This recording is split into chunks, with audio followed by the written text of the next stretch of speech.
5 மாதங்களை கண்மணி போல பாதுகாத்த தெய்வம். இந்த 6வது மாதத்திலே உங்க மகிமை எங்க மேல விளங்க செய்யுங்க.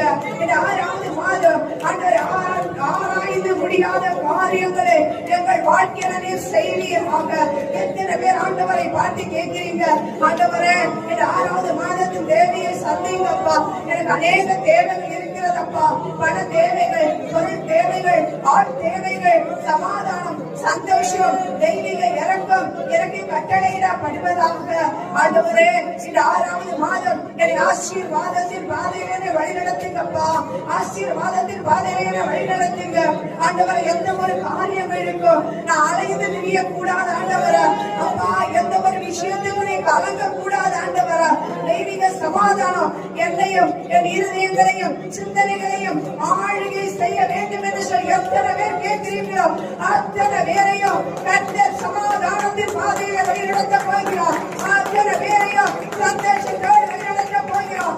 அத்தனை பேரையும் அல்லேலூய தெய்வீக விடுதலையாளை கண்டு நிரப்ப போகிறோம். அத்தனை பேருக்கும் கர்த்தருடைய மகிமை இறங்கி வருகிறது, கர்த்தருடைய மேன்மை இறங்கி வருகிறது. நீங்கள் கேட்டுக்கொண்டு அத்தனை அற்புதங்களையும் இந்த 6வது மாதத்தில் கர்த்தர் செம்மையாய் நன்மையாய் செய்து முடிக்க போகிறோம். 8 நாள் காத்திருக்குதல் இருதயத்தை இழக்க பண்ணும், விரும்பினது வருவதோ தீவிரமாக இருக்கும் என்று சொல்ல தேவனுடைய வாக்கு. இந்த 6வது மாதம் உங்கள் வாழ்க்கையில் படிக்கிறது விசுவாசத்தோடு. ஆமென் ஆமென் ஆமென் ஆமென் ராஜா. அப்பா ஸ்தோத்திரம். புதிய மாதத்துக்குள் தம்முடைய பிள்ளைகளை தேவன் ஆசீர்வாதத்தோடு கடத்தி செல்வீராக, மகிமையோடு கடத்தி செல்வீராக, மேன்மையோடு கடத்தி செல்வீராக. நல்ல செய்திகளை கேட்க உதவி செய்யுங்க. ஒவ்வொருவருடைய மன விருப்பங்களை நிறைவேற்றுங்க.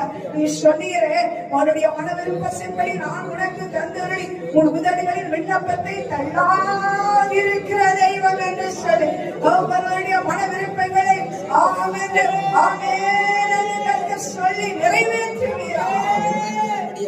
காரியங்களை செய்த இயேசு கிறிஸ்து மூலம் ஜெபிக்கிறோம். ஜெபம் கேளும் ஜீவனுள்ள நல்ல பிதாவே. ஆமென் ஆமென் ஆமென்.